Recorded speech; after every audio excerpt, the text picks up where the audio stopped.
Why are there so many YouTube videos with lo-fi beats? Why does lo-fi seem tied to down-tempo or chill? Let's talk a little bit about what lo-fi means. Lo-fi is in contrast to hi-fi, and the fi in both of these is fidelity, faithfulness. Originally, this was faithfulness to the recorded material. Hi-fi, high fidelity, a strong reproduction of the original recorded sound. Lo-fi, in contrast, would be the opposite. The composer R. Murray Schafer defined lo-fi as an undesirable signal-to-noise ratio. So the signal we're trying to reproduce is obscured by other sounds. Lo-fi, low faithfulness to the original recorded material. Now, there are lots of ways that music or sound can be lo-fi. It could be recorded by low-quality noisy mics, recorded on noisy media, ones that have tape hiss or other background noise. Low fidelity could be digital, poor digital conversion, low-quality MP3s, loss of audio quality due to poor internet bandwidth.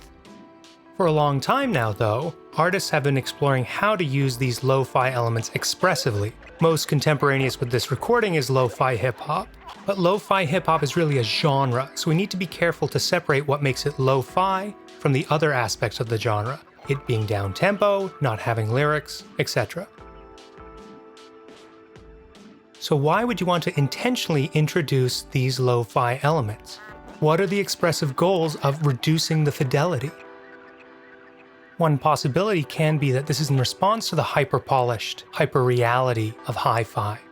I was at my friend's house and he has a stereo system that he's paid a significant amount of money for, and he put on a jazz recording, and through his extremely hi-fi system, we could hear the details of the piano hammers on the strings, of the friction of the bass player's hands, and even the breaths of the trumpet and other wind players. But wait a minute, if I were listening to that jazz performance live, where could I hear all of those details? In that recording, I'm simultaneously right next to the bassist, right next to the trumpet player, and right next to the piano. Impossible in reality. So this recording was in fact a kind of hyperreality. I've brought up hyperreality before, but just to give a couple definitions, the simulation of something which never really existed, or the authentic fake. I often bring up airbrushed models in magazines as examples, but also there are artificial flavors that don't imitate anything that ever existed. Social media and, to an extent, US politics. Again, a fantasy world where we're all playing along. And there's even a touch up my appearance on Zoom.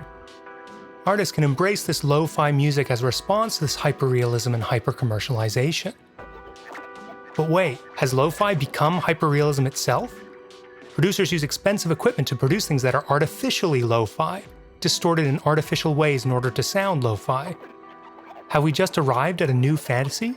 Is 20th century lo-fi music just tapping into our nostalgia for something that never existed?